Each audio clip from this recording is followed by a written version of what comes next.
Grafana cloud का bill देखकर ऐसा लगा है कि ये नंबर आ कहां से रहे? तो चलिए आज इसी पहेली को सुलझाते हैं और देखते हैं कि इस यूसेज बेस्ड प्राइसिंग को कैसे समझा जाए ताकि कॉस्ट हमेशा कंट्रोल में रहे। अगर कभी ऑब्जर्वेबिलिटी की लागत थोड़ी अप्रत्याशित लगती है तो यकीन मानिए ये सिर्फ एक इंसान की कहानी नहीं है, ये बहुतों के साथ होता है।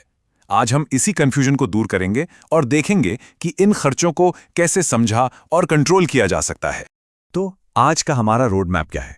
सबसे पहले हम बिल को ही समझेंगे, फिर मैट्रिक्स के दो सबसे जरूरी कॉन्सेप्ट्स सीरीज और डीपीएम को जानेंगे। इसके बाद हम देखेंगे कि असल में बिल बनता कैसे है, लॉग्स और ट्रेसेस की लिमिट्स को समझेंगे और आखिर में सबसे जरूरी बात, अपने यूसेज पर नजर कैसे रखें ये सीखेंगे। चलिए सबसे पहले कदम से शुरू करते हैं, बिल को समझना। देखिए, किसी भी चीज को कंट्रोल करने के लिए सबसे पहले उससे समझना पड़ता है, राइट? और यही बात कॉस्ट मैनेजमेंट की भी नींव है। चलिए अब बात करते हैं सबसे जरूरी चीज की। पूरा मैट्रिक्स बिल असल में सिर्फ दो चीजों पर टिका है, एक्टिव सीरीज और डेटा पॉइंट्स पर मिनट यानी डीपीएम। अगर ये दोनों समझ आ गए तो समझिए बिलिंग की पूरी कहानी शीशे की तरह साफ हो जाएगी। तो ये एक्टिव सीरीज है क्या भला? सोचिए, हम एक सर्वर का सीपीयू यूसेज मॉनिटर कर रहे हैं। अगर पिछले 20 मिनट के अंदर उस सीपीयू से कोई भी नया डेटा पॉइंट आया है तो ग्राफाना उस सीरीज को एक्टिव गिनेगा। बस इतना ही है, ये हमारे बिल का पहला पिलर है। और दूसरा है डीपीएम यानी डेटा पॉइंट्स पर मिनट।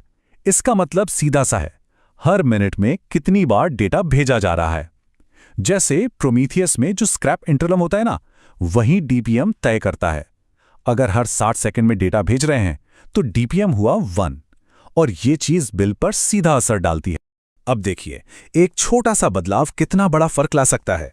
अगर स्क्रैप इंटरवल 60 सेकंड का है तो डीपीएम होता है 1, लेकिन अगर इसे घटाकर सिर्फ 15 सेकंड कर दिया जाए तो डीपीएम सीधा 4 गुना 4 हो जाता है और इसका मतलब है लागत भी 4 गुना। ठीक है, तो थ्योरी तो समझ आ गई। अब देखते हैं कि ये सब मिलकर असली बिल में कैसे बदलते हैं। मतलब एक्टिव सीरीज और डीपीएम को एक साथ रखने पर फाइनल कॉस्ट कैसे निकलती है। ये स्लाइड देखिए, सब कुछ एकदम साफ हो जाएगा। दोनों ही मामलों में एक्टिव सीरीज बराबर है 50,000, लेकिन देखिए जैसे ही स्क्रैप इंटरवल को 60 सेकंड से घटाकर 30 सेकंड किया, डीपीएम 2 गुना हो गया और नतीजा लागत भी ठीक 2 गुनी हो गई, $325 से सीधे $650।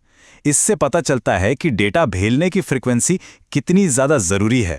लेकिन यहाँ एक अच्छी बात भी है, ग्राफाना क्लाउड की बिलिंग 95th परसेंटाइल पर काम करती है। इसका मतलब यह है कि ये महीने में जो सबसे ज्यादा यूसेज वाले कुछ घंटे होते हैं ना, उनको हिसाब से हटा देता है। तो किसी एक दिन अचानक से लोड बढ़ जाने पर बिल आसमान नहीं छुएगा।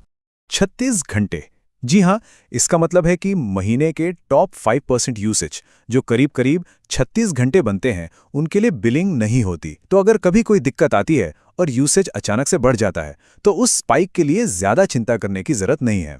मैट्रिक्स तो बिल का एक बहुत बड़ा हिस्सा है बिल्कुल, लेकिन ऑब्जर्वेबिलिटी की पूरी कहानी लॉग्स और ट्रेसेस के बिना अधूरी है।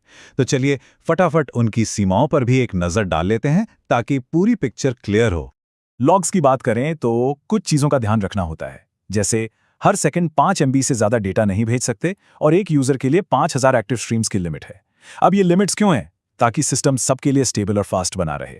और ट्रेसेस के साथ भी कुछ ऐसी ही कहानी है। यहाँ भी साइज और रेट पर लिमिट्स हैं। जैसे एक ट्रेस 3 मिलियन बाइट से बड़ा नहीं हो सकता। ये सब इसलिए है ताकि सिस्टम भरोसेमंद बना रहे। कभी ऐसा हुआ है कि कोई ट्रेस अधूरा अधूरा सा लगा हो सकता है कि उसका कोई स्पैन ड्रॉप हो गया हो, शायद इसलिए कि ट्रेस बहुत बड़ा था या रेट लिमिट हिट हो गई थी। अच्छी बात यह है कि Grafana cloud underscore traces instant underscore discarded spans total rate 5M, इस मीट्रिक को यूज करके पता लगाया जा सकता है कि ऐसा क्यों हो रहा है। तो अब जब हम प्रॉब्लम और उसके पीछे की थ्योरी समझ चुके हैं तो चलिए अब कंट्रोल अपने हाथ में लेते हैं। अब हम उन टूल्स और तरीकों की बात करेंगे जिनसे अपने यूसेज पर नज़र रखी जा सकती है और उसे कंट्रोल किया जा सकता है। और ये करना सच में बहुत ही आसान है।